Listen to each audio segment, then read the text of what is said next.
سورہ فاتحہ کے پہلے کچھ فضائل میں بیان کروں گا جو صحیح احادیث میں وارد ہوئے ہیں، صحیح بخاری میں ہیں۔ رسول اللہ صلی اللہ علیہ وسلم کا قول ہے کہ آپ صلی اللہ علیہ وسلم نے فرمایا لَأُعَلِّمَنَّكَ سُورَةً هِيَ أَعْظَمُ السُّوَرِ فِي الْقُرْآنِ قَبْلَ أَن تَخْرُجَ مِنَ الْمَسْجِدِ۔ صحابی کہتے ہیں ثم أخذ بيدي فلما أراد أن يخرج قلت له ألم تقل لأعلمنك سورة هي أعظم سورة في القرآن۔ صحابی رسول کہتے ہیں نبی صلی اللہ علیہ وسلم نے فرمایا کہ مسجد میں نکلنے سے پہلے میں تمہیں ایک ایسی سورت بتاؤں گا جو قرآن مجید میں سب سے افضل سورت ہے، سب سے عظیم سورت ہے۔ جب نکلنے لگے تو صحابی فرماتے ہیں میں نے یاد دلایا تو آپ صلی اللہ علیہ وسلم نے فرمایا سب سے عظیم سورت ہے الحمدللہ رب العالمین، اور آگے پوری سورہ فاتحہ۔ تو یہ بڑی فضیلت ہے، قرآن مجید میں بھی اللہ نے اس کی فضیلت کو بیان کیا، فرمایا وَلَقَدْ آتَيْنَاكَ سَبْعًا مِّنَ الْمَثَانِي وَالْقُرْآنِ الْعَظِيمِ۔ اے نبی ہم نے آپ کو 7 وہ صورتیں دی ہیں جو بار بار دہرائی جاتی ہیں اور باقی قرآن۔ تو یعنی اس صورت کو الگ سے اللہ نے بیان کیا کہ باقی قرآن بھی دیا اور یہ 7 صورتیں بھی دیں، تو یہ اس کی علامت ہے کہ اس صورت کی اللہ کی نظر میں بہت اہمیت ہے۔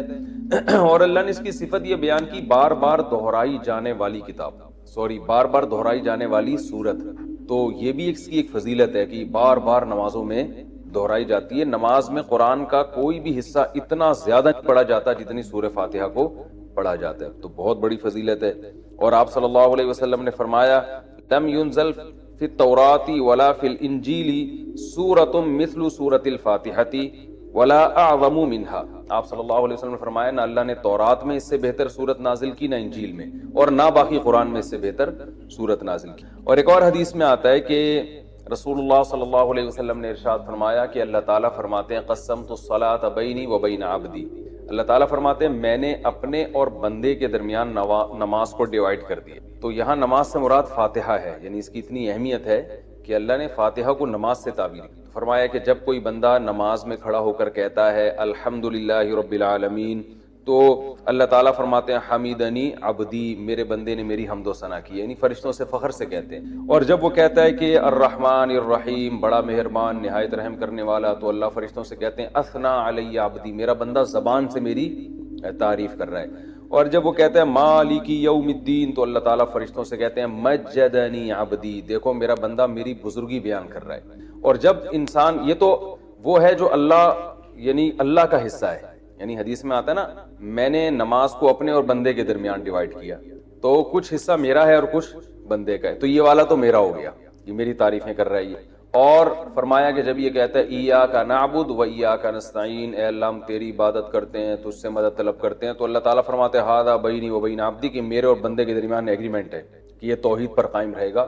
اور اب اس نے جب ایگریمنٹ کر لیا اور میری تعریفیں بھی کر دی، تو اب ولی عبدی ما سأل، اس کا حصہ کیا ہے کہ اب جو یہ مانگے گا اس کو ملے گا۔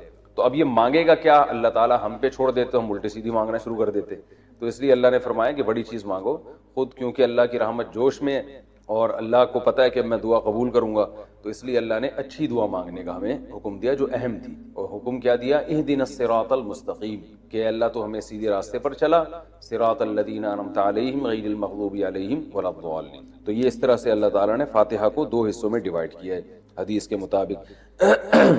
اور حدیث میں آتا ہے صحیح مسلم میں عبداللہ بن عباس رضی اللہ عنہ سے مروی ہے کہ آپ صلی اللہ علیہ وسلم کے پاس جبریل علیہ السلام بیٹھے ہوئے تھے، اچانک آپ نے ایک زوردار آواز سنی جو اس سے پہلے کبھی نہیں سنی تھی۔ تو جبریل نے فرمایا کہ یہ ایک آسمان کا دروازہ ہے جو کھلا ہے، جو آج سے پہلے کبھی بھی نہیں کھلا تھا، اس سے ایک فرشتہ نازل ہوا ہے۔ اور فرشتے نے نازل ہو کر پھر نبی صلی اللہ علیہ وسلم کو خوشخبری سنائی اور فرمایا ابشر بنورین اوتیتہما لم یؤتہما نبی قبلک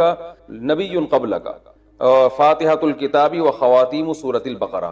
اس نے آپ صلی اللہ علیہ وسلم کو خوشخبری سنائی اور عرض کیا کہ یا رسول اللہ، آپ کو میں 2 ایسی قرآن کی صورتوں کی خوشخبری سنا رہا ہوں جو آپ سے پہلے کسی نبی کو نہیں دی گئی، تو ایک تو سورہ فاتحہ اور ایک سورہ بقرہ کا آخری حصہ، آمن الرسول بما انزل الیہ من ربہ والمؤمنون۔ تو یہ اس کے کچھ فضائل ہیں، اس سے معلوم ہوتا ہے کہ بہت بڑی فضیلت ہے۔ ایک فضیلت سورہ فاتحہ کی یہ بھی ہے کہ یہ دم میں بھی رقیہ کے کام آتی ہے۔ صحابی سے ثابت ہے کہ انہوں نے جن اتارا اور سورہ فاتحہ پڑھ کے ان پہ پھونک مارتے گئے اور وہ جن کے اثرات ختم ہوتے چلے۔ تو اس لیے اگر کسی پہ خدا نخواستہ جادو یا جنات کے اثرات ہوں تو سورہ فاتحہ پانی پہ دم کر کے چھینٹے ماریں یا ویسے ہی پھونک ماریں، اس کا بہت فائدہ ہوتا ہے۔ یہ سورہ فاتحہ کیا جو ہے نا کچھ فضیلت تھی جو میں نے آپ کے سامنے بیان کی۔ اب اس کی کچھ تفسیر بیان کروں گا۔ سورہ فاتحہ میں نماز میں اس کا کیا مقام ہے؟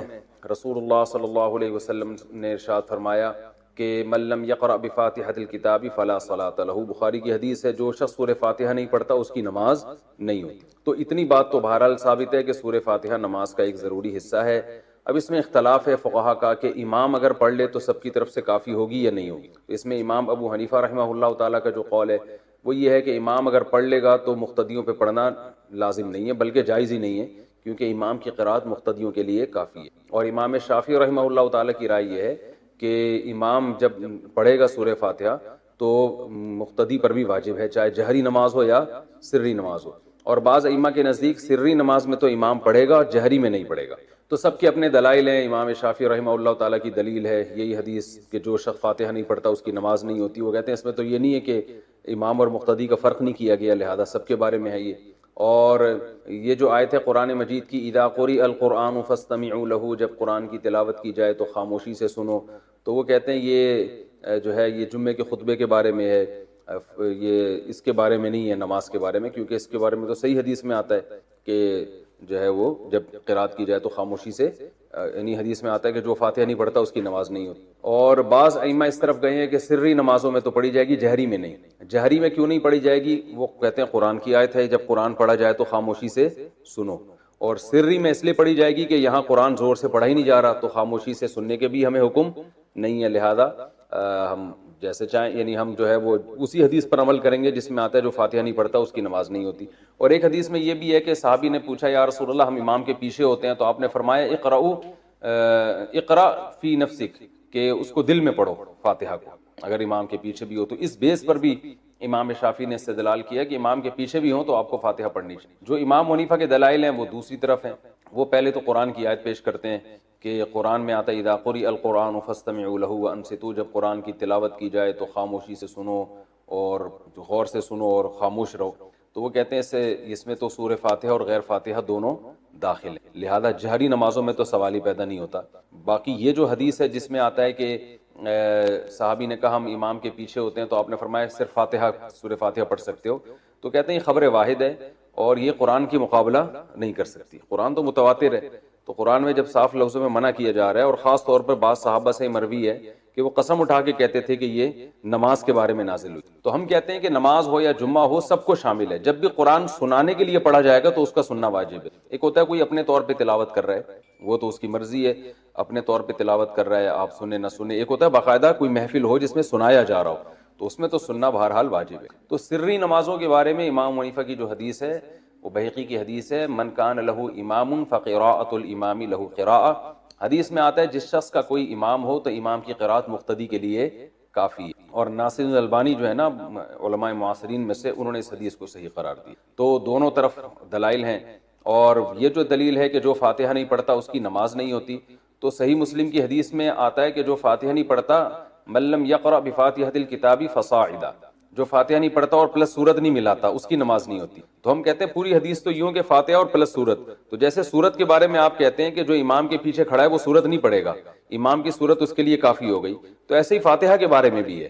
رہا یہ مسئلہ کہ جو حدیث میں آتا ہے کہ جو فاتحہ نہیں پڑھتا نماز نہیں ہوتی، تو اس سے مراد ہے حقیقتاً بھی نہ پڑھے حکماً بھی نہ پڑھے۔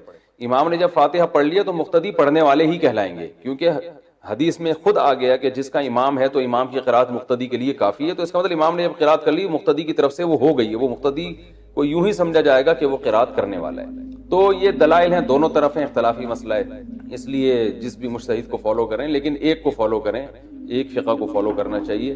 کبھی یہ جو کبھی اس رائے کو کبھی اس رائے کو، اس کی جو سنجیدہ علماء ہیں اور صدیوں سے جو علماء اہل افتاء فتویٰ دیتے ہیں وہ اس کی اجازت نہیں دیتے، وہ کہتے ہیں ایک کو فالو کریں باقی سب کو۔ یہ تو کچھ جلدی میں نے مختصراً اختلافی مسئلہ بیان کیا۔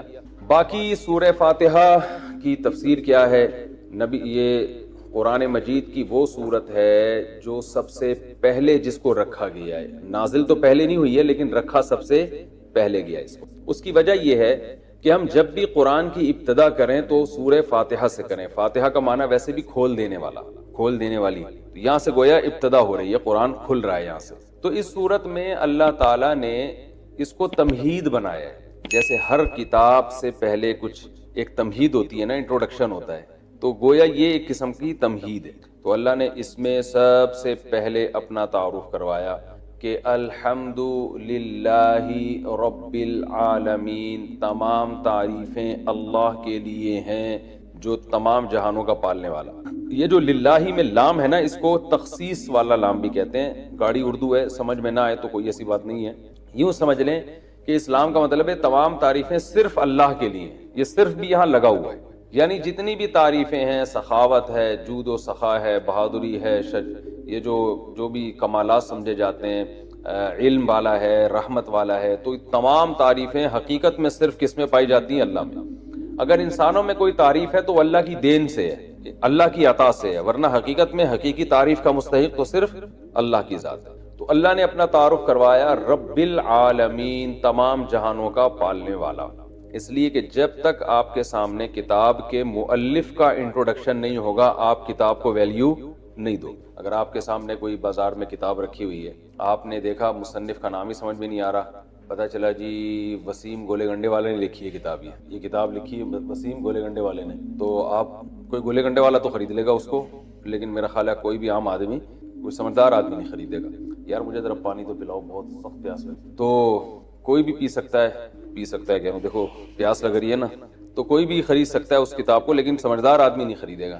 تو یہ مصنف سے پتہ چلتا ہے تو یہ قرآن اللہ کی کتاب ہے، تو اس لیے اللہ نے اپنا تعارف کروایا. ایک اور تو اللہ نے تعارف کروایا یہ اس ذات کی کتاب ہے الحمدللہ، تمام تعریفیں اللہ کے لیے ہیں. اور یہ جو جتنے بھی جہان ہیں نا دنیا میں، کائنات ہے، ان سب کو نہ صرف بنانے والا ہے بلکہ پالنے والا ہے، سب کو چلا رہا ہے. جیسے میں نے مثال دی تھی نا، رب کہتے ہیں پالنے والے کو، تو باقاعدہ سب کی تربیت کر رہا ہے، سب کو کھلا رہا ہے، سب کو ایک نظام کے تحت چلا رہا ہے، تبھی پوری کائنات لاکھوں کروڑوں سالوں سے بچی ہوئی ہے. جزاک اللہ، الحمدللہ. تو پالن ہار، پالنے والا. تبھی قرآن میں دوسرے مقام پر آتا ہے یمسک السماوات والارض ان تزولا، کہ اللہ نے زمین اور آسمان کو تھاما ہوا ہے اللہ تعالیٰ. وَلَئِن زَالَتَا، اگر اللہ ان کو نہ تھامے نا اور یہ اپنی جگہ سے زائل ہو جائیں تو اللہ کے علاوہ کوئی دوبارہ ان کو اسی ٹریک پہ نہیں لا سکتا. یہ نظام عالم بننے میں بھی اللہ کا محتاج ہے اور برقرار رہنے میں بھی اللہ کا محتاج ہے. تو اتنی بڑی ذات ہے جس کی کتاب ہے آگے جو تم پڑھو گے. الحمدللہ رب العالمین. العالمین عالم کی جمع ہے، عالم کہتے ہیں جہان کو. بہت سارے جہان ہیں. اب اس میں علماء کی مختلف آراء ہیں. بھائی جہان اس اعتبار سے بھی ہیں کہ زمین ایک الگ دنیا ہے، آسمانوں کی ایک الگ دنیا ہے، پھر آسمان 7 ہیں، ہر 7 آسمان کی ایک الگ دنیا ہے. تو اس لحاظ سے اللہ نے بہت سارے جہان بتائے. اور بعض علماء کہتے ہیں اس لحاظ سے بہت سارے جہان ہیں کہ ایک جہان یہ دنیا کا ہے، ایک قبر کا ہوگا اور ایک آخرت کا ہوگا. یہ بھی تو الگ الگ جہاں ہے نا، ہم تو شفٹ ہوتے ہیں.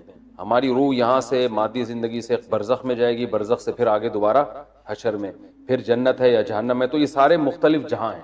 اور بعض علماء کہتے ہیں اس لحاظ سے یہ مختلف جہاں ہیں کہ جیسے ایک مادی زندگی ہے نا انسانوں کی ہے، ایک فرشتوں کی بھی زندگی ہے، ان کی بھی ایک الگ دنیا ہے، جنات کی بھی ایک الگ دنیا ہے. تو جنات کیوں ٹریس نہیں ہوتے، کیوں نظر نہیں آتے؟ اس لیے کہ وہ مادی چیز نہیں ہے، وہ ایک الگ ہی مخلوق ہے جو ہم اس کو دیکھ نہیں سکتے. آگ سے بنی ہوئی مخلوق ہے.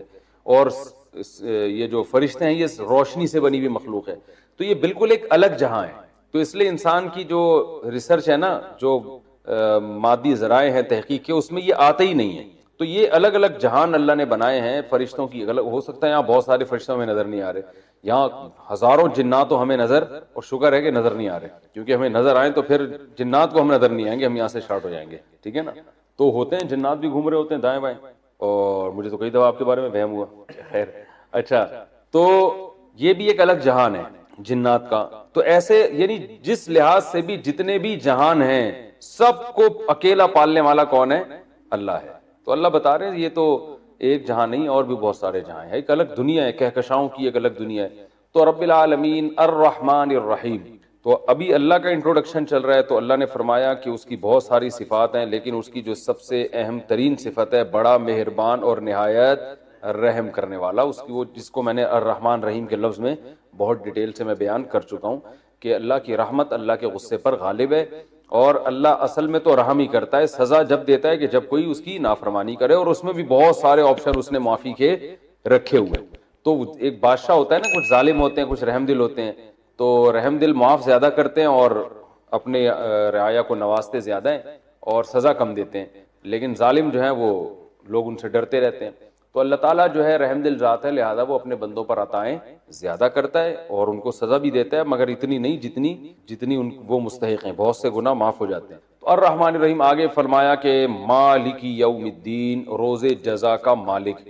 دیکھیں مالک تو اللہ اس جہاں کا بھی ہے اس جہاں کا بھی ہے، لیکن روز جزا کا مالک اس لیے اللہ نے بیان کیا کہ اس دنیا میں عارضی طور پر انسانوں کی بھی حکومت ہوتی ہے، لہذا انسان ایک دوسرے پہ ظلم کرتے ہیں اور اللہ یہ ظلم ہونے دیتا ہے، کیونکہ اللہ نے اختیارات دے دیے ہیں کہ تم چاہو تو سیدھے راستے پہ چلو، تم چاہو تو غلط راستے پہ چلو، اس قسم کے اختیارات اللہ نے ہمیں دے دیے۔ تو آخرت میں یہ اختیارات نہیں ہوں گے اور آخرت میں ملکیت صرف اور صرف اللہ کی ہوگی۔ تو لہذا جو عقل مند لوگ ہیں وہ آخرت کو سامنے رکھ کر زندگی گزارتے ہیں، وہ کہتے ہیں اگر آج ہم نے اپنے اختیارات کا غلط اور ناجائز فائدہ اٹھایا تو کل ہمیں یہ بھگتنا پڑے گا، کیونکہ یہ اختیار ہم سے سلب ہو جائے گا، ہم سے چھین لیا جائے گا۔ تو اس لیے اللہ نے بتایا کہ مسلمان کا عقیدہ کیا ہے کہ اللہ دنیا کا بھی مالک ہے اور آخرت کا تو تنہا مالک ہوگا، اس میں تو عارضی طور پر بھی لوگوں کو اختیارات نہیں ہوں گے۔ تو یہ آخرت کا عقیدہ بہت ضروری ہے، اس کے بغیر اسلام پہ نہ کوئی چل سکتا ہے نہ وہ مسلمان کہلا سکتا ہے۔ تو مالک یوم الدین کے بعد اللہ نے ہم سے ایگریمنٹ کروایا ایاک نعبد و ایاک نستعین، کیونکہ آگے اسلام پر چلنا اسی پر موقوف ہے۔ جب تک آپ ایک اللہ کی عبادت کے قائل نہیں ہے، اسلام کہتا ہے آپ کی کوئی نیکی قبول ہے ہی نہیں۔ تو ہم سے یہ ایگریمنٹ کروایا گیا ایاک نعبد، اے اللہ ہم تیری ہی عبادت کرتے ہیں، و ایاک نستعین، اور صرف تجھی سے مدد طلب کرتے ہیں۔ عبادت کو سمجھنے کی بہت شدید ضرورت ہے، عبادت کہتے کسے؟ دیکھیں ہر چیز کے نا ایک لغوی معنی ہوا کرتے ہیں ڈکشنری میں اور ایک ٹرم ہوتی ہے اصطلاح۔ تو عبادت قرآن و حدیث میں کبھی تو ایک جو ڈکشنری میں جو معنی ہوتے ہیں نا اس کے معنی میں استعمال ہوا، کبھی ایک اصطلاحی معنی میں۔ اصطلاح اور لغت میں کیا فرق ہے میں آسان زبان میں سمجھاتا ہوں۔ جیسے ہم کہتے ہیں کہ بھائی عربی میں لفظ ہے صلوات یا صلات، صلات عربی میں اصل میں دعا کو کہتے ہیں صلات، جیسے بلکہ اور آسان پرے عربی میں انگلش میں کسے کہتے ہیں؟ دعا کو، لیکن پرے نماز کو بھی کہتے ہیں نا، ہی از گوئنگ ٹو پرفارم پرے کہتے ہیں نا۔ تو اب پرے کا لفظ اصل میں تھا انگلش میں دعا کے لیے، لیکن نماز میں بھی چونکہ دعا وغیرہ مانگی جاتی ہے تو نماز پہ بھی پرے کا اطلاق ہوتا ہے۔ تو اب پرے کا جو لفظ ہے ہم یہ کہیں گے کہ یہ ڈکشنری میں اس کے معنی نماز نہیں ہے، اس کے اصل معنی ہے دعا، لیکن یہ ایک ٹرم ہے جو ایک مخصوص عبادت ہے، اس کو بھی پرے کہا جاتا ہے۔ مخصوص عبادت ہے نا جو نماز کی شکل میں ہوتی ہے، اس کو بھی ہم کیا کہتے ہیں؟ پرے کہتے ہیں۔ عربی میں صلات کا عربی میں دو معنی آتے ہیں، میں صرف ایک ہی معنی اس وقت بتاؤں گا جو لغوی معنی ہے دعا۔ جیسے ہم کہتے ہیں نا صلو علی الحبیب، کیا مطلب؟ نبی کے لیے رحمت کی دعا کرو۔ صلاۃ والسلام جو ہے نا رحمت کی دعا کو کہا جاتا ہے۔ ان اللہ و ملائکتہ یصلون علی النبی، اللہ اور اس کے فرشتے نبی پر، اللہ تو رحمت بھیجتا ہے اور فرشتے نبی پر رحمت کی دعا کرتے ہیں۔ تو یصلو صلات کس کے معنی میں آتا ہے؟ اصل میں دعا کے معنی۔ تو لیکن صلات کیونکہ ہم جب مخصوص عبادت کرتے ہیں تو اس کو بھی صلات کہتے ہیں۔ حی علی الصلاۃ ہے نا، آؤ نماز کی طرف۔ اب حی علی الصلاۃ میں کوئی بندہ گیا دعا مانگ کے واپس آ جائے اور کہ مؤذن صاحب نے تو کہا تھا دعا کی طرف آؤ، تو میں تو دعا کر کے چلا گیا، تو ہم کہیں گے بھائی یہاں صلات سے مراد یہ لغوی معنی نہیں ہے، بلکہ صلات ایک ٹرم ہے، ایک مخصوص عبادت، قیام رکوع سجدے والی عبادت کو صلات کہا جاتا ہے۔ تو ہر چیز کے ایک لغوی مطلب ہوتا ہے اور ایک اصطلاحی مطلب ہوتا ہے، تو جو زبان میں ماہر نہیں ہوتے وہ لغوی اور اصطلاحی معنی کو گڑبڑ کر دیتے ہیں۔ قرآن میں کہیں یہ لفظ اصطلاحی معنی میں استعمال ہوگا، کہیں لغوی معنی میں۔ جیسے اسلام کا جو لغوی مطلب ہے اپنے آپ کو سپرد کر دینا، لیکن اسلام ٹرم میں کسے کہتے ہیں؟ ایک مخصوص مذہب کو کہتے ہیں۔ ایک مخصوص مذہب کو کیا کہا جاتا ہے؟ اسلام۔ مسلم کا لغوی مطلب کیا ہے؟ مسلمن، سپرد کرنے والا، جو اپنے آپ کو کیا کر دے؟ سپرد کر دے۔ لیکن ایک ٹرم ہے اصطلاح میں، مسلم کسے کہتے ہیں؟ جو مسلم ہوتے ہیں۔ اب قرآن میں بھی یہ اسلام کا لفظ کہیں ایک ٹرم کے طور پہ استعمال ہوا، کہیں لغوی معنی میں، تو وہاں بھی لوگ گڑبڑ کر دیتے ہیں۔ جیسے قرآن میں ایک جگہ آتا ہے، سورہ حجرات کے ذکر میں آتا ہے قالت الاعراب آمنا قل لم تؤمنوا ولکن قولوا اسلمنا، کہ دیہاتی لوگ جو ہے نا وہ منافق تھے، وہ کہتے تھے کہ ہم ایمان لے آئے۔ قل لم تؤمنوا ولکن قولوا اسلمنا، اے نبی آپ ان سے کہہ دیں کہ تم ایمان نہیں لائے، تم یوں کہو کہ ہم اسلام لائے ہیں۔ تو اب یہاں اسلام بھی نہیں لائے تھے نا اصل میں، تو یہاں اسلام کا معنی لغوی ہے، اصطلاحی اسلام نہیں ہے، یعنی یوں کہہ دو کہ ہم نے اپنے آپ کو سپرد کر دیا ہے، یعنی وقتی ظاہری طور پر ہم نے اپنے آپ کو تسلیم کر دیا, آپ کی اطاعت کر رہے ہیں, ورنہ حقیقت میں اندر سے کچھ بھی نہیں ہے. تو ایک ہوتا ہے ظاہری طور پر اپنے آپ کو یعنی کسی کے حوالے کر دینا, بھائی جیسے کہو گے ہم ویسے کہیں گے, دل میں تو ایمان ہے ہی نہیں. تو یہ اصطلاح نہیں ہے, یہ لغوی معنی ہے. تو لیکن ویسے اسلام کا کیا ہے؟ قرآن میں آتا ہے وَمَن يَبْتَغِي غَيْرَ الْإِسْلَامِ دِينًا فَلَن يُقْبَلَ مِنْهُ, جو اسلام کے علاوہ کسی اور دین کو فالو کرے گا وہ ہرگز قبول نہیں ہوگا.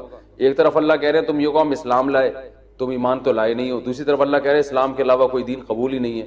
تو پتہ چلا وہاں اسلام اور ایمان کا ایک مطلب ہے, یہاں اسلام اور ایمان کے الگ الگ مطلب ہیں. تو یہاں الگ الگ اس لیے کہ یہاں اسلام سے مراد, ایک آیت میں اسلام سے مراد ہے لغوی اسلام, صرف ظاہری طور پر اپنے آپ کو سپرد کر دینا, اور ایک جگہ اسلام کے ٹرم ہے جو ایک مذہب پہ جس کا اطلاق ہوتا ہے. تو یہ لغوی اور اصطلاحی معنی میں فرق نہ ہونے کی وجہ سے نا بہت لوگ قرآن میں بھی کنفیوز ہوتے ہیں, اور کہاں کی, اور یہ آج کل جو تحریفیں ہو رہی ہیں نا قرآن کی آیتوں میں وہ اسی طرح سے ہو رہی ہیں کہ ایک لغت کا معنی تھا کچھ اور اصطلاح میں کچھ اور, تو وہ اصطلاحی معنی ادھر لگا دیا, وہ والا ادھر, تو ایسے گڑمٹ کر دیتے ہیں. تو ایسے ہی خوب اچھی طرح سمجھ لیں کہ عبادت کے بھی ایک لغوی معنی ہے اور ایک اصطلاحی معنی ہے. اور قرآن و سنت میں کہیں عبادت لغوی معنی میں استعمال ہوا یہ لفظ, کہیں اصطلاحی معنی. تو عبادت لغت میں کہتے ہیں غلامی. کسی کی بھی آپ غلامی اختیار کریں گے تو آپ اس کی عبادت کرنے والے کہلائیں گے. یعنی عبادت سے مراد جس کو لغت میں ڈکشنری میں عبادت کہتے ہیں غلامی, تبھی عربی میں عبد کہتے ہیں غلام کو. آتا نا بنی عبد فلاں کا غلام تھا, پہلے غلام ہوا کرتے تھے تو عبد کہتے تھے غلام کو. حالانکہ عبادت جو ٹرم ہے اس معنی میں تو کسی کا غلام بننا جائز ہے ہی نہیں, وہ تو شرک ہو جائے گا. لیکن ایک جو ٹرم کے علاوہ جو لغوی معنی میں عبادت ہے وہ کسی کی بھی آپ غلامی اختیار کر سکتے ہیں. تو عبادت کے جو لغوی معنی ہیں وہ ہیں کسی کی غلامی اختیار کرنا. اور عبادت کے اصطلاحی معنی کیا ہیں؟ تو عبادت کی جو اصطلاحی تعریف ہے وہ پہلے عربی میں بتا دیتا ہوں, آپ بے شک اردو میں یاد کر لیے گا. العبادت عبارت عن الاعتقاد بأن للمعبود سلطة غیبیة يقدر بها على النفع والضرر بدون سبب فكل دعاء وثناء وتعظیم ينشأ من هذا الاعتقاد فهي عبادہ. مشکل ہے, اردو میں سمجھاتا ہوں کہ آپ جب کسی کے بارے میں یہ کانسیپٹ ہو, آپ کا یہ عقیدہ ہو کہ فلاں ذات, چاہے وہ کوئی بھی ہو, فلاں ذات کو یہ قدرت اور طاقت حاصل ہے کہ وہ مجھے جب چاہے فائدہ اور جب چاہے نقصان پہنچا سکتا ہے, اور فائدہ اور نقصان پہنچانے کے لیے وہ کسی ریزن کا, سبب کا محتاج نہیں ہے. لاجک نہیں چاہیے اس کو کوئی. کسی کے پاس بھی ایسی قدرت ہے تو جس کے بارے میں یہ نظریہ ہوگا کہ جس کو یہ قدرت حاصل ہے تو اس کی زبان سے یا اپنے باڈی سے اس عقیدے کے ساتھ جو تعظیم ہوگی یہ والی تعظیم عبادت کہلائے گی. سمجھ رہے ہیں؟ مثال کے طور پر آپ اپنے ابا کے سامنے دو زانوں بیٹھے ہوئے ہیں تمیز سے, یہ تعظیم ہے نا ابو کی. جیسے ہم نماز میں بیٹھتے ہیں نا ایسے احتیاط کی شکل میں آپ اپنے والد محترم کے سامنے ایسے تمیز سے بیٹھے ہوئے ہیں, جو کہ آج کل بیٹھنا لوگوں نے چھوڑ دیا ہے, لیکن آپ اتفاق سے تمیز سے بیٹھے ہوئے ہیں. اور آپ کا اپنے ابا کے بارے میں یہ خیال نہیں ہے کہ یہ جب چاہیں جیسے چاہیں مجھے فائدہ یا نقصان پہنچا سکتے ہیں, ظاہر ہے نہیں ہوتا. تو یہ تعظیم عبادت نہیں کہلائی, وہ جو اصطلاحی عبادت ہے جس کی وجہ سے شرک اور کفر کے فتوے لگتے ہیں. لیکن یہی ہم جب نماز میں اللہ کے سامنے ایسے ہی احتیاط میں ادب سے بیٹھتے ہیں تو یہی ہمارا عمل کیا کہلاتا ہے؟ عبادت, کہ ہم اللہ کی کیا کر رہے ہیں؟ عبادت. پھر جب زبان سے بھی ہم تعظیم کرتے ہیں, ہم زبان سے کہتے ہیں, جب دو زانوں بیٹھ کے ہم کیا کہتے ہیں؟ التحیات للہ والصلوات والطیبات کہتے ہیں نا. اب یہ زبان سے اللہ کی جو ہم تعریفیں کر رہے ہیں, یہی تعریفیں اگر ہم ابا کی زبان سے کرنا شروع کر دیں, ابا آپ بہت زبردست ہیں, ابا آپ بہت پیارے ہیں, ابا آپ نے بہت خدمت کی ہے, یعنی ہم لوگوں کا بڑا خیال رکھا ہے, تو یہ بھی تو تعریف ہے نا. لیکن یہ تعریف عبادت نہیں کہلائے گی. اس لیے نہیں کہلائے گی کہ یہ اس جذبے کے ساتھ نہیں ہے, اس میں اس طرح کی تعظیم نہیں ہے کہ آپ یہ سمجھ رہے ہو کہ یہ مجھے نفع اور نقصان پر قدرت سبب کے بغیر بھی رکھتے ہیں. یعنی نفع اور نقصان پر قدرت تو رکھتے ہیں لیکن اتنی قدرت جتنی اسباب کے تحت ہو, کچھ کرنے میں کچھ کسی سبب کے محتاج ہیں یہ. اب ہندو جب بدھ کے سامنے جھکتا ہے نا تو وہ یہ سوچ کے جھکتا ہے, چاہے وہ تھوڑی سی گردن بھی جھکائے, اس کا یہ خیال ہوتا ہے کہ یہ بت میرا فلاں کام بنا دے گا, حالانکہ کام بنانے کے اسباب اختیار نہیں کرے گا. اس کو خدا نے, بھگوان نے کچھ ایسی طاقتیں دی ہیں کہ یہ اب ان طاقتوں کے ہوتے ہوئے کسی سبب کا محتاج نہیں ہے. یہ اولاد دے دے گا یا میری روزی بڑھا دے گا. حالانکہ جب آپ جو ہے وہ کسی سے کچھ مانگتے ہو تو وہ چل کے جائے پولیس والوں سے بات کرے، پھر ان کو سمجھائے کہ بھائی اس کا جو ہے وہ اس کے قیدی جیل میں ان کو چھوڑ دو، یا اس کا کاروبار نہیں چل رہا تو اس کو حکومت سے کہے اس کا ٹیکس کم کر دو. کوئی بھی اسباب ہم اختیار کرتے ہیں نا، جب انسان سے مدد مانگتے ہیں، ڈاکٹر سے کوئی شادی شدہ جوڑا جا کے کہتے ہیں اولاد نہیں ہو رہی تو دوائیں دے گا وہ، لیکن بت کے پاس جب آپ جاتے ہیں، پتھر کے بنے ہوئے بت کے پاس، اس سے اولاد مانگتے ہیں، تو آپ کا یہ نظریہ ہوتا ہے کہ آپ یہ سمجھتے ہیں کہ یہ کچھ کرنے میں کسی سبب کا محتاج نہیں. تو اس جذبے سے جب کسی کو پکارا جائے، کلو دعاء و ثناء، اس جذبے سے جب کسی کو مدد کے لیے پکاریں گے آپ، تو یہ مدد کے لیے پکارنا بھی عبادت. اس جذبے کے ساتھ جب آپ کسی کی زبان سے تعریف کریں گے، ثنا، تو یہ ثنا بھی عبادت کہلائے گی. اور اس جذبے کے ساتھ اب آپ کسی بھی طرح سے جب کسی کی تعظیم کریں گے، اس کو رسپیکٹ دیں گے، تو یہ رسپیکٹ دینا عبادت کہلائے گا. اسلام میں یہ عمل اللہ کے علاوہ کسی اور کے ساتھ جائز نہیں. سمجھ میں آ رہی ہے بات؟ تو یہ اصطلاح میں عبادت کا یہ مفہوم ہے. اب دیکھو، اگر کوئی رسول اللہ صلی اللہ علیہ وسلم کو مدد کے لیے پکارتا ہے کہ یا رسول اللہ آپ میری مدد کریں، تو وہ نبی کو جو پکار رہا ہے وہ اس نیت کے ساتھ کہ نبی میری مدد کریں گے بغیر کسی سبب کے. ظاہر ہے قبر میں سے اٹھ کے آنا اور کسی کے کام بنانا، یہ تو کوئی سائنٹیفک لاجک تو نہیں بنتی نا اس کی. تو اس لیے یہ پکار بھی عبادت ہے اور اس کی بھی شریعت میں اجازت نہیں ہے. کسی پیغمبر کو بھی نہیں آپ پکار سکتے اس طریقے سے. تو یہ بھی کفر کہلائے گا، یہ عمل بھی کیا کہلائے گا؟ شرک کہلائے گا. بعض لوگ یہ کہتے ہیں کہ اللہ نے نبی کو اختیارات دیے ہیں، نبی ان اختیارات سے یہ کام کریں گے. تو قرآن میں جگہ جگہ اس کی نفی ہے کہ اللہ نے کسی کو اس قسم کے اختیارات نہیں دی. کیونکہ جو مشرکین بتوں کو پکارتے تھے نا، وہ یہ کہتے تھے کہ جو اوپر جو بھگوان ہے یا جو خدا ہے یا جو اللہ ہے، اس نے ان بتوں کو اختیارات دیے ہوئے ہیں. تو قرآن نے یہی کہا ہے کہ تمہارے پاس کیا دلیل ہے کہ اللہ نے ان کو اختیارات دیے ہیں؟ تو پتھر کی بنی ہوئی چیزیں، ان کو تو نہ چل سکتے ہیں نہ ہاتھ سے کچھ پکڑ سکتے ہیں، تو کچھ بھی نہیں، کسی کو اللہ نے نہیں دی. اللہ نے اسباب سے ہٹ کے کام کرنے کا اختیار اللہ نے سارا اپنے پاس رکھا ہے. اس میں کسی پیغمبر کو، کسی فرشتے کو، کسی انسان کو شریک کیا ہی نہیں. یہ سب کچھ اللہ کے ہاتھ میں. تو اس لیے اصطلاح والی عبادت وہ اللہ کے علاوہ کسی اور کی جائز نہیں ہے. ہاں ویسے ہم کہہ سکتے ہیں ہم نبی صلی اللہ علیہ وسلم کے غلام ہیں، اس لحاظ سے ہم سب عبد ہیں. اور عربی میں جو عورت ہوتی ہے وہ اس کو امہ کہتے ہیں. امہ کا مطلب جو باندھی ہو. جو عبد کا معنی غلام اور امہ کا معنی باندھی. تو یہ انسانوں کے بھی ہوتے ہیں. تو غلام تو کوئی بھی، ہم اپنے والدین کے غلام ہیں، کہتے ہیں نا ہم بھائی ہم جو ہے نا اپنے اساتذہ کے غلام ہیں، ہم بزرگوں کے غلام ہیں. تو یہ غلامی عبادت نہیں ہے، کیونکہ اس میں جب آپ کسی کی تعظیم، اور یہ تعظیم بھی عبادت نہیں ہے. آپ کسی بزرگ کے سامنے سجدہ بھی کر لو اگر، تو اس عمل کو عبادت نہیں کہیں گے. ہاں گناہ ضرور کہیں گے کہ شریعت نے اتنی بڑی تعظیم سے منع کیا ہے. بھائی تعظیم کی بھی کچھ حدود ہے نا. تمیز سے بیٹھ گئے دو زانوں، چلو کبھی پاؤں چومنا بھی سمجھ میں آتا ہے، لیکن آپ اس کے سامنے سر رکھ کے سجدہ کرو تو یہ عمل شرک نہیں کہلائے گا، بلکہ یہ عمل ناجائز تعظیم. شرک اس لیے نہیں کہلائے گا کہ آپ کا یہ عقیدہ تھوڑی ہے کہ آپ کی بگڑی بنا سکتا ہے. تو آپ جب اس کی تعظیم کر رہے ہو تو یہ تعظیم عبادت نہیں کہلائے گی، بس تعظیم برائے تعظیم کہلائے گی. اور اگر حدود سے تجاوز ہے اس تعظیم میں تو گناہ کہیں گے، شرک نہیں کہیں گے، گناہ کہیں گے. تو اسی وجہ سے کہ شریعت میں کسی اور کے سامنے سجدہ کرنے کی اجازت نہیں ہے. تو اس لیے علماء کہتے ہیں سجدے کی دو قسمیں ہیں. ایک وہ سجدہ جس سے انسان کافر ہو جاتا ہے، اور ایک وہ سجدہ جس سے کافر تو نہیں بلکہ گنہگار ہوتا ہے. تو جیسے قبروں کو یا بزرگوں کو کوئی اگر سجدہ کرتا ہے تو اگر عبادت کی نیت سے کرے گا تو کافر ہو جائے گا، صرف تعظیم کی نیت سے کرے گا تو کافر نہیں ہوگا. تو وہ فرق کیا عبادت کی نیت اور تعظیم میں؟ بھائی عبادت میں یہ جذبہ ہوتا ہے کہ یہ جو ہے نا میری بگڑی بنا سکتا ہے، یہ اس کو اختیارات حاصل ہیں، یہ مجھے روزی دے سکتا ہے، مجھے اولاد دے سکتا ہے. اس جذبے کے ساتھ سجدہ کریں گے تو کافر ہو جائیں گے. اور اس جذبے سے کے بغیر ویسے ہی کسی کی عقیدت محبت میں آ کے آپ اس کے سامنے زمین پہ سر رکھ دیتے ہو تو یہ عمل گناہ کبیرہ تو ہے، مگر اس سے انسان کافر نہیں ہوتا، کیونکہ کافر ہوتا ہے غیر اللہ کی عبادت سے، اور یہ عمل عبادت نہیں.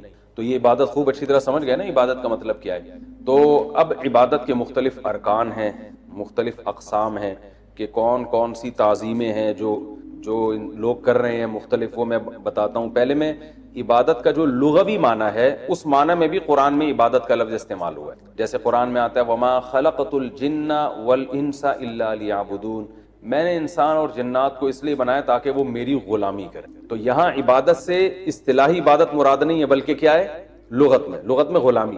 تو ہماری پیدائش کا بنیادی مقصد یہ تھا کہ جو اللہ کہے ہم اس پر عمل کریں. لہذا اللہ جب عبادت کا کہے گا تو ہم عبادت کریں گے, جب عبادت سے منع کرے گا تو ہم منع ہو جائیں گے. اب دیکھیں, جب عبادت سے منع کرے گا تو ہم رک جائیں گے, تو وہ عمل بھی عبادت کہلائے گا, حالانکہ ہم عبادت نہیں کر رہے. مثال کے طور پر اللہ نے سورج نکلتے ہوئے سجدہ کرنے سے منع کیا. سورج جب نکل رہا ہو تو ہم نماز نہیں پڑھ سکتے, تو نماز پڑھنے سے منع کیا نا.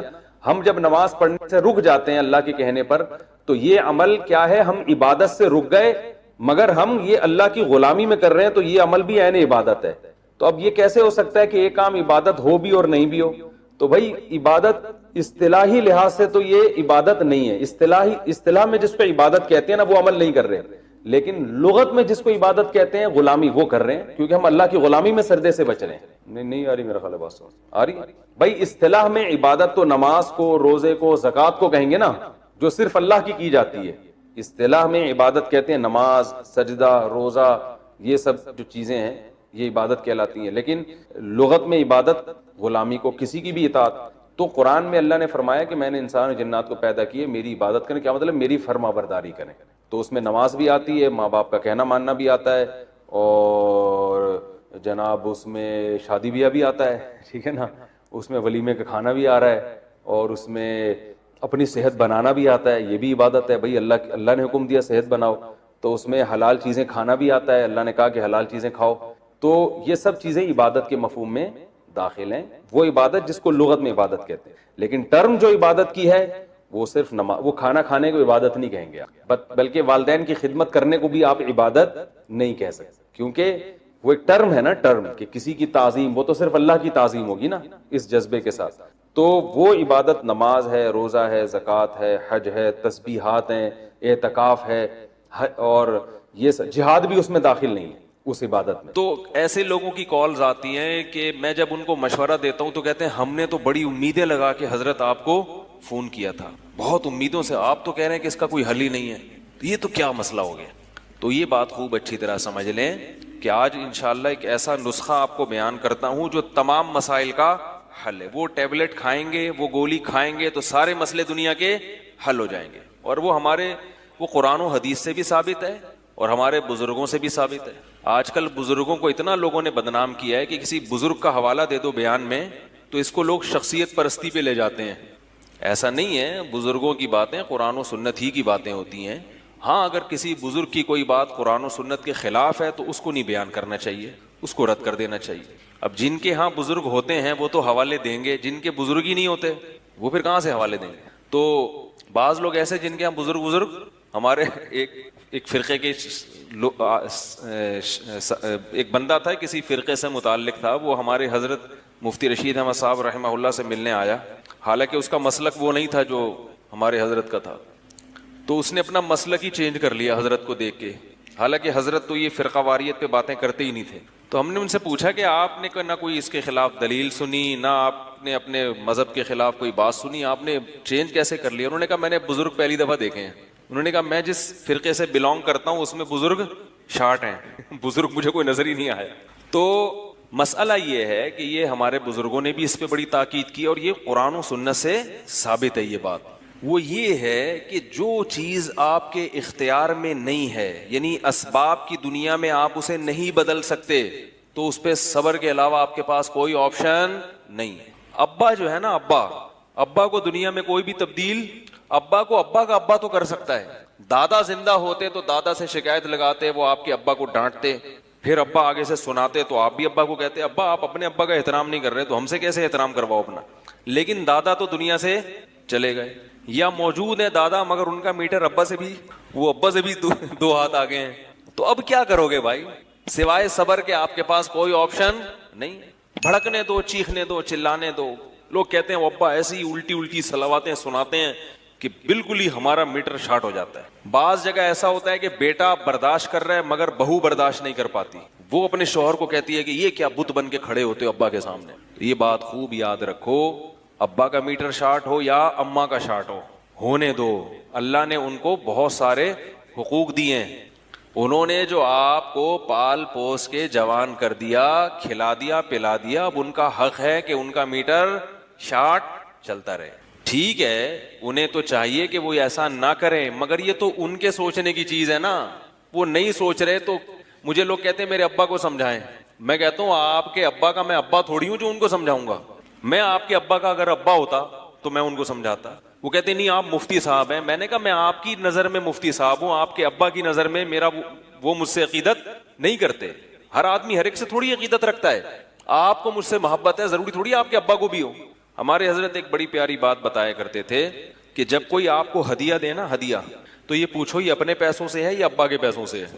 بعض دفعہ کمارے چھڑے چھاٹ جو جن کی انکم نہیں ہوتی وہ ابا سے پیسے لے کے مفتی صاحب کو ہدیہ دے رہے ہوتے.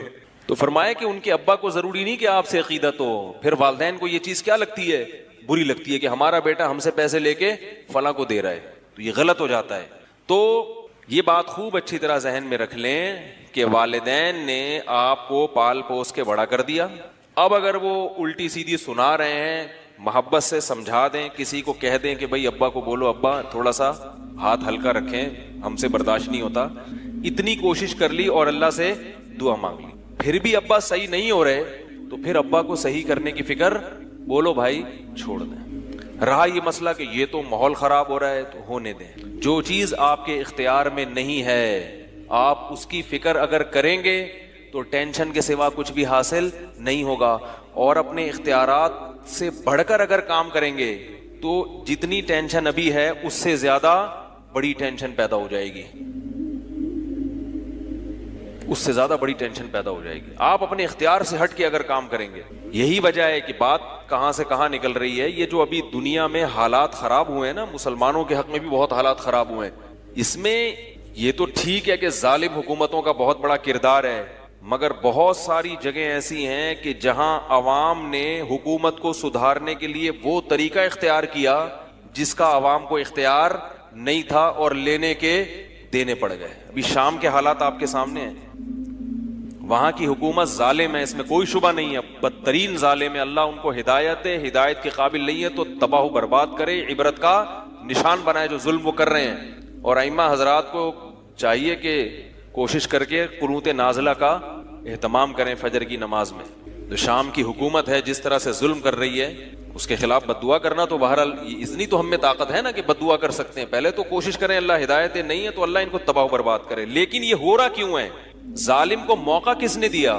اتنی تحریکیں ہیں وہاں مسلح جہاد کے نام پہ لڑ رہی ہیں کہ ان تحریکوں کو کچلنے کے لیے پھر حکمران یہ نہیں دیکھتے کہ یہ تحریک کا آدمی ہے یا عام عوام ہے, وہ بم برسائے چلے جا رہے ہیں. انہیں جہاں بھی شبہ ہوتا ہے کہ اس علاقے میں کوئی چھپا ہوا ہے باغی, وہ پورا علاقہ تباہ کر دیتے ہیں. تو جہاں شام کی حکومت کا ظلم ہے جس میں دو رائے نہیں ہو سکتی, وہاں وہ لوگ بھی تو ان حالات کے ذمہ دار ہیں کہ انہوں نے ایسے موقع پر علم جہاد کیوں بلند کیا کہ جس کو ٹھکانہ لگانا ان کے بس میں نہیں ہے. یہ باتیں کرنا بھی بڑا مشکل ہے, اس کو ہضم نہیں ہوتی لوگوں کو یہ باتیں. مجھے لوگ کہتے ہیں کہ آپ جہاد پر بیان کیوں نہیں کرتے کہ شام میں جہاد کریں.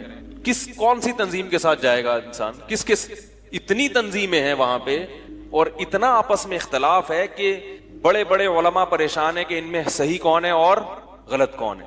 تو یہ ساری چیزیں کوئی بھی تحریک شروع کرنے سے پہلے سوچنی چاہیے کہ میں جب یہ کام کروں گا تو ایسا نہ ہو کہ اس کا ناجائز فائدہ کوئی اور اٹھا لے. لیبیا میں دیکھو کیا ہوا ہے. معمر قذافی جو تھا ظالم تھا, عیاش تھا, جو بھی تھا, لیکن سنجیدہ علماء کہتے تھے کہ اس کو برداشت کرو, اس کو تبدیل کرنے کی آپ میں طاقت اور قوت نہیں. اگر تبدیلی کی کوشش کرو تو صرف احتجاج اور دھرنے کی حد تک, زبردستی مت کرو. لیکن جو جذباتی لوگ تھے وہ نہیں مانے. انہوں نے کہا یہ عیاش ہے, اس کی یوٹیوب پہ کلپ آنا شروع ہو گئے, دیکھو شراب اور لڑکیوں کے ساتھ گھوم رہا ہے اور یہ کر رہا ہے اور وہ کر رہا ہے. اب یہ کیا ہے کہ لیبل بہت اچھا ہے مگر اس کے نتائج کیا نکلنے والے ہیں, خطرناک. عیاش حاکم ہے, یہ آج سے تھوڑی عیاش حکمران ہے, ہر دور میں کوئی نہ کوئی عیش پرست حاکم رہا ہے مسلمانوں کا. اس کے بارے میں قرآن و سنت کی جو تعلیمات ہیں وہ یہ نہیں ہے کہ اس حاکم کو آپ تلوار کی زور سے بدل دیں, کیونکہ حکومت کے پاس بہت طاقت ہوتی ہے, بہت پاور ہوتی ہے. اگر آپ حکومت کے خلاف اسلحہ لے کے کھڑے ہوں گے تو حکومت آپ کو بھی مارے گی اور غریبی میں بہت سارے بے گناہوں کو بھی مار دے گی. وہ ایسے موقع پر ہمیں جو حدیث سے جو چیز ملتی ہے نبی صلی اللہ علیہ وسلم سے, وہ کیا ہے کہ ظالم حاکم کے سامنے آپ کے پاس صبر کے علاوہ کوئی آپشن, بولو بھائی, نہیں ہے. ایک صاحب مجھے کہنے لگے کہ آپ یہ باتیں کرتے ہیں کہ حکومت کے خلاف بغاوت جائز نہیں ہے. اب دیکھو شام میں بغاوت ہوئی تو کیا نتیجہ نکل رہا ہے اس کا؟ وہ ظالم تھا، میں مانتا ہوں بشار الاسد ظالم تھا اور ظالم ہے، لیکن اس کو ظلم کا، اتنے زیادہ ظلم کا موقع کس نے فراہم کیا؟ یہ تو ان لوگوں نے فراہم کیا نا جن میں طاقت نہیں تھی اور مسلح تحریک شروع کر دی انہوں نے، اسلحے کے زور پہ جناب لڑنا شروع کر دیا۔ لوگ کہتے ہیں وہ پہلے سے ظلم کر رہا تھا مگر اتنی نوعیت کا نہیں تھا، اس ظلم کو برداشت کرنا آسان تھا، اور اس ظلم کو برداشت کرنا، یہ تو ویڈیو دیکھنا ممکن نہیں ہے۔ فیس بک پہ جو ویڈیوز آتی ہیں وہ دیکھ کے، میرے پاس تو رات کو اگر ویڈیو آئے تو میں رات کو کبھی نہیں دیکھتا، مجھے پتا ہے دیکھی تو نیند غائب، ایسی کنڈیشن ہوتی ہے۔ جو ویڈیو دیکھ کر نیند غائب ہو رہی ہے تو جو اپنی آنکھوں سے دیکھ رہے ہوں گے، جن کے بیٹے مر رہے ہیں، جن کے بچے قتل ہو رہے ہیں، ان پہ کیا گزر رہی ہوگی؟ تو اس لیے یہ ساری جو فسادات ہوتے ہیں وہ کیوں ہوتے ہیں؟ جو بنیادی روح کیا ہے جس پر میں آج بات کرنا چاہ رہا ہوں، کہ جو چیز آپ کے اختیار میں نہیں ہے آپ وہ کام کرنا، بولو بھائی، شروع کر دو۔ اب ایک صاحب آ گئے کہ یار مجھے روزگار نہیں مل رہا، میری بیوی کیا کہہ رہی ہے، آپ کا بیان سن کے کہہ رہی ہے مجھے کیا دو، طلاق۔ اللہ کے بندو، وہ بیچارے کو، وہ محنتی ہے، نہیں مل رہا روزگار، تو بیوی کا تو مطلب ہی یہی ہے کہ وہ غربت میں اور مالداری میں ہر حال میں شوہر کے ساتھ وفا کرتی ہے۔ گرل فرینڈ میں اور بیوی میں یہی تو فرق ہے۔ ہاں وہ ہے ہی اپاہج کمبخت پوستی، وہ کرتا ہی نہیں ہے، وہ ایک الگ بات ہے، لیکن وہ محنتی ہے، اللہ کی تقدیر غالب آ گئی، اس کو جاب نہیں ملی، تو جیسے وہ سوکھی روٹی پہ گزارا کر رہا ہے، عورت کو بھی چاہیے اس کے ساتھ سوکھی روٹی پہ گزارا کرے۔ اسی طرح بیوی میں کوئی اللہ کی طرف سے عیب پیدا ہو گیا تو اب بھائی برداشت کرو اس کو۔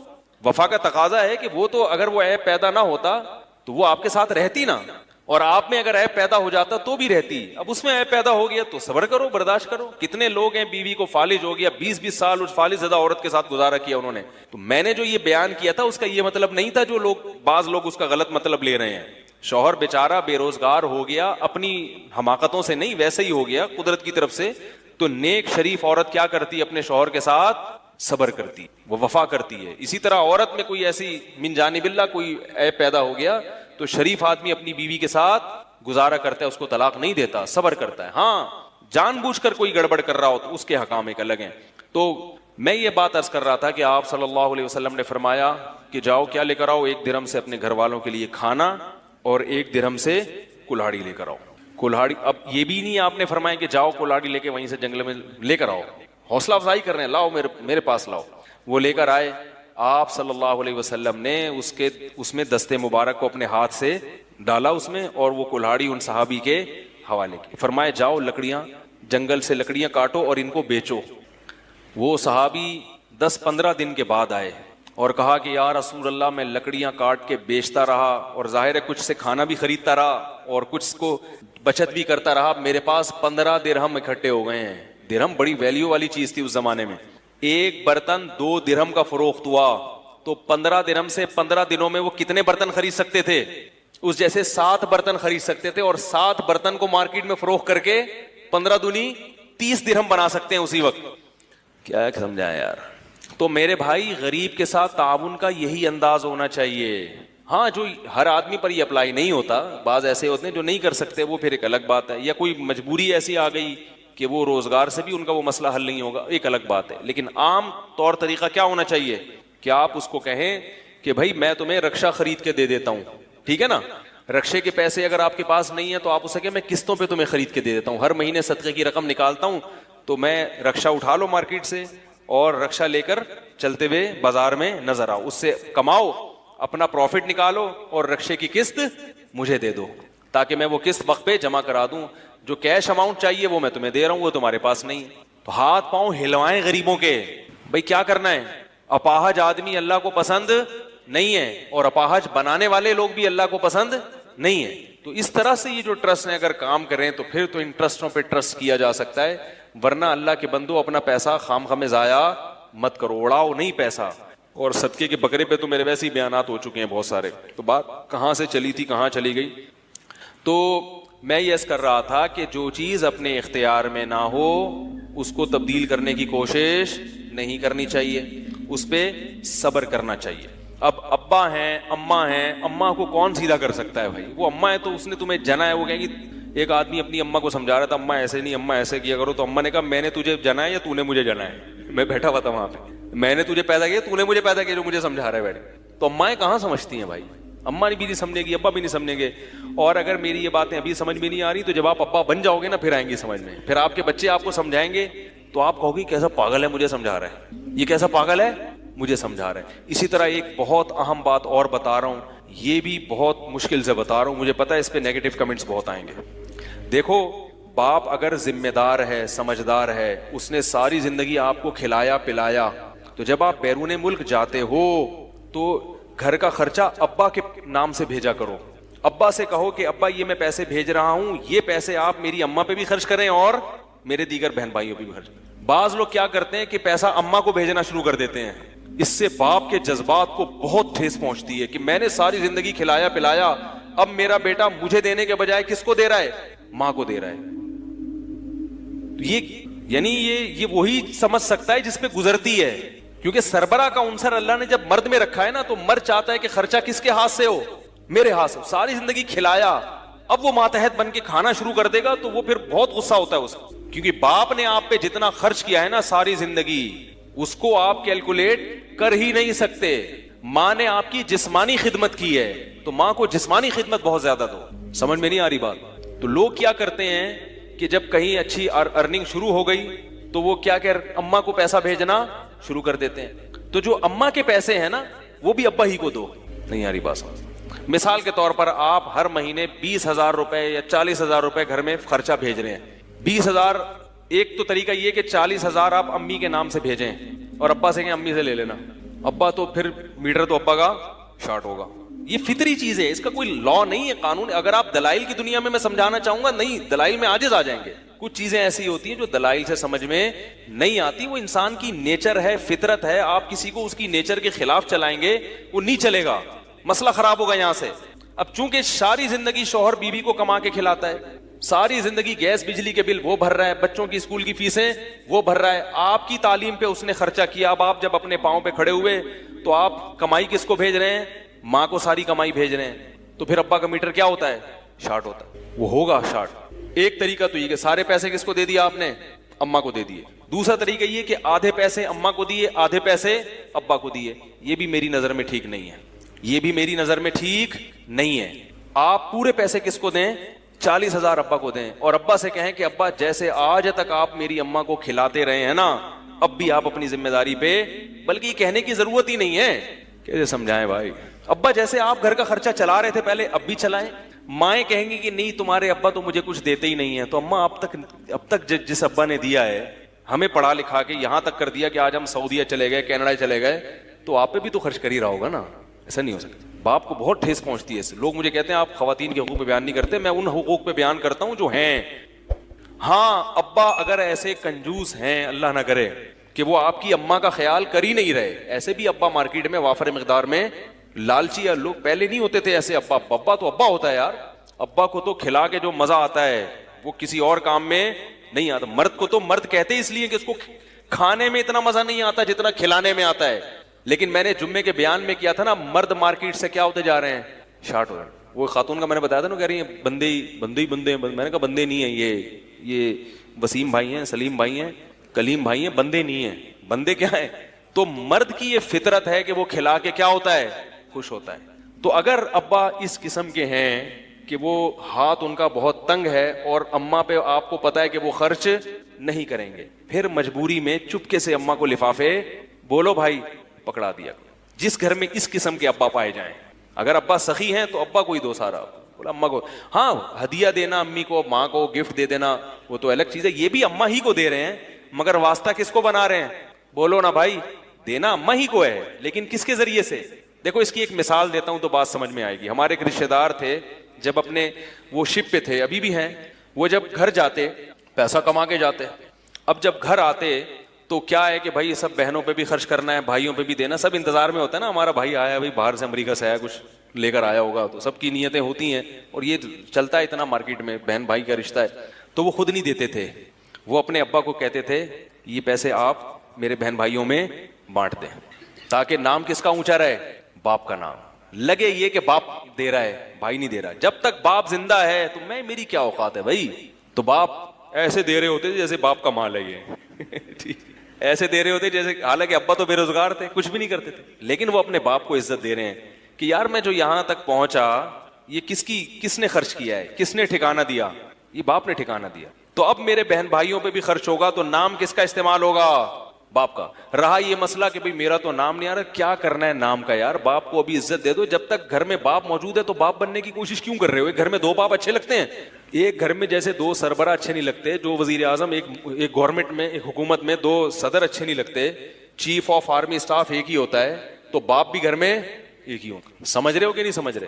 تو مجھے یہ ان کی ادا بڑی اچھی لگتی تھی, اور اس کی وجہ سے اللہ نے ان کو نوازا بھی بہت زیادہ. اور باپ کی دعائیں الگ لگتی ہیں. اب رہا ماں کا حق, تو ماں کا حق, حقوق اللہ نے دونوں کے رکھے ہیں, لیکن دونوں کے حقوق کا اسٹائل مختلف ہے, دونوں کا الگ ہے. ماں کے ساتھ کیا کرنا ہے, میں یہ نہیں کہہ رہا ان کو الگ سے پیسے بالکل ہی نہ دیں, ظاہر ہے ماں کو بھی پیسے دینے چاہیے, لیکن جو میجر خرچہ جو آپ بھیج رہے ہیں نا اس کی بات کر رہا ہوں. یہ نہیں کہ ماں کو آپ پیسے دینا ہی چھوڑ دیں یا اسے کوئی گفٹ دینا ہی چھوڑ دیں, یہ تو بالکل غلط ہے. تھوڑے بہت تو ٹھیک ہے, لیکن ایک جو بڑی رقم ہے جو گھر میں آپ خرچہ چلانے کے لیے جو اماؤنٹ بھیج رہے ہیں, وہ اماؤنٹ کس کے ہاتھ میں آنا چاہیے؟ باپ کے ہاتھ میں آنا چاہیے, ورنہ اس کو بہت تکلیف ہوتی ہے, اور وہ تکلیف ہونے میں حق بجانے پہ. ہاں اگر ابا, میں ان اباؤں کے ذکر کر رہا تھا جو ابا ہیں مگر ابا بننے کے لیے تیار نہیں ہے, یعنی ذمہ داری پوری نہیں کر رہے, ان کو کھلانے میں مزہ نہیں آ رہا, بچا کے اپنے. ایسے بھی ابا ہیں نا, مرد ایسے بھی ہوتے ہیں کہ بیگم تم بھی کماؤ ہم بھی کما رہے ہیں, اور سلط نہیں کر سکتا, اس سے گھر میں پھر فساد ہوتا ہے. ہم بھی سارے چیزیں گھر میں چائے کے خلاف ہوں مگر پتی میرے گھر میں بھی آتی ہے.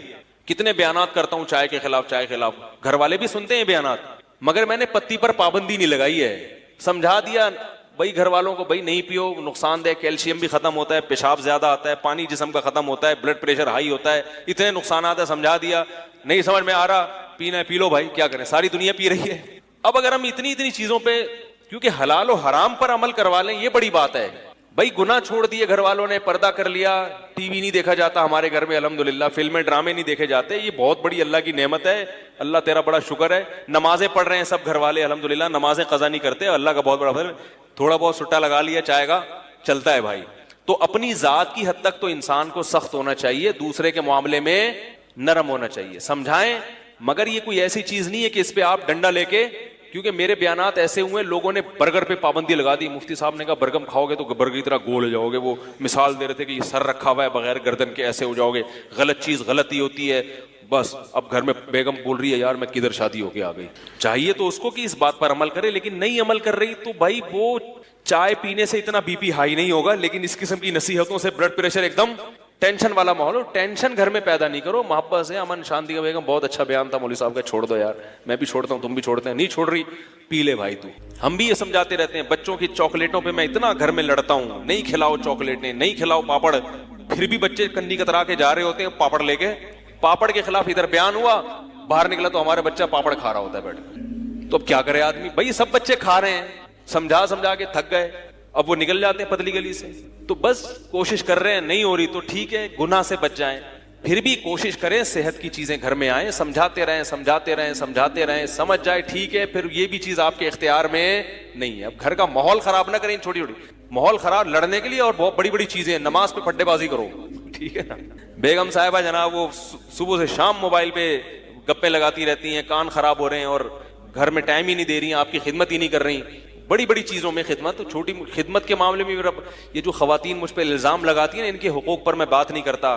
میرا ظرف خواتین کے معاملے میں اتنا بڑا ہے کہ میں اگر خواتین کے معاملے میں آپ کو وہ جو میرا ظرف ہے وہ بتانا شروع کر دوں تو آپ کہو گے یار یہ ہماری عورتوں کو بگاڑ رہا ہے. میرا یہ نظریہ ہے کہ گھر میں بیوی کو چاہیے کھانا پکائے, پک گیا ٹھیک ہے, نہیں آئے تو کوئی بات نہیں, ہوٹل میں جا کے کھا لو, پھڈے بازی اتنا برداشت کر لو گے آپ لوگ؟ آپ تو جب گھر میں جاتے ہو نا, کھانا ہے نہیں ہے, اٹھا کے پلیٹیں پھینکنا شروع کر دی. ہمارا الحمدللہ یہ اسٹائل, کھانا ہے نہیں ہے, چلو بھائی نکلو, یاد ہی نہیں رہا بتانا یار, ہمیں بھی نہیں یاد, ایسے چل رہا ہے سسٹم. ویسے تو گھر میں اللہ کا شکر ہے کھانا ملتا ہے. ان چیزوں میں لڑنا یہ غیرت کے, بولو بھائی. کپڑے دھونے پہ بیگم نے کپڑے نہیں دھوئے, سمجھا دو, نہیں دھوئے کوئی بات نہیں یار, خود ہی دھو لو, کوئی اتنا بڑا مسئلہ نہیں ہے. صفائی نہیں کی کمرے کی, سمجھاؤ بیگم گھر صاف رکھا کرو, نہیں کر رہی خود ہی صاف کر لو یار.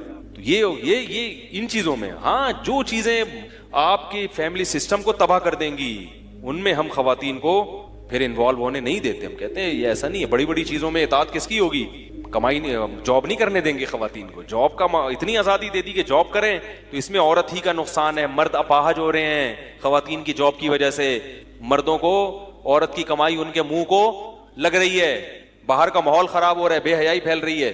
تو ابا کی بات چل رہی تھی. ابا اگر بہت کنجوس ہیں, اللہ نہ کرے, لیکن سب کچھ دنیا میں ہو سکتا ہے, تو پھر آپ نے اماں کو الگ سے خرچہ بھیج دیں, لیکن چپکے سے ابا کو پتہ نہ چلے, کیونکہ ابا کا میٹر پہلے ہی سیٹ نہیں ہے تو وہ اور زیادہ شارٹ ہو جائے گا, تاکہ ان کے جذبات کو بھی ٹھیس نہ پہنچے. تو خیال تو اماں کا بھی کرنا ہے آپ نے, ابا کا. باقی کچھ چیزیں ایسی ہیں جو شریعت نے ماں کو حق زیادہ دیا ہے. حدیث میں آتا ہے نا, ماں کا حق 3 گنا زیادہ ہے. تو وہ کس چیز میں ہے؟ حسن اخلاق میں. کس میں ہے؟ حسن اخلاق. جو زبان سے جن چیزوں کا تعلق ہے, خدمت سے جن چیزوں کا تعلق ہے, وہ اتنا نرم لہجہ اختیار کرنا ہے ماں سے بات کرنے میں, اتنی میٹھی بولی بولنی ہے کہ ابا سے جو بات کرتے ہوئے جو آپ جتنی شکر ملاتے ہیں نا اپنے کلام میں, 1 چمچ ملاتے ہیں, تو اماں سے بات کرتے ہوئے اس کلام میں 3 چمچے ملانے ہیں آپ نے. پھر آپ نے امی سے اپنی بات کرنی ہے, لاڈ پیار والا معاملہ کرنا ہے اماں سے. جب اماں بیٹھی بھی ہو, اس کی گود میں سر رکھ کے لیٹ جاؤ. ابا کی گود میں اگر سر رکھا آپ نے, تو ابا کا میٹر پھر کیا ہو جائے گا. ابا کو اس قسم کے لاڈ چاہیے نہیں ہوتے ہیں بھائی. حقوق تو دونوں کے ہیں, لیکن اسٹائل دونوں کا کیا ہے. ابا کو یہ والے لاڈ نہیں چاہیے, میرا بیٹا آ رہا ہے گود میں, ابو ابو کتنے, ابو گیا ہٹا پہ ادھر جا, وہ آ رہی ہے تیرے بغلیں صاف کر لیا کر کبھی. ماں سے جا کے لپٹو گے, ماں کی گود میں سر رکھ کے, وہ اور خوش ہوگی, وہ تو پرانی یادیں تازہ ہو جائیں گی. بچے کیسے ماں سے لپٹے ہوئے ہوتے ہیں,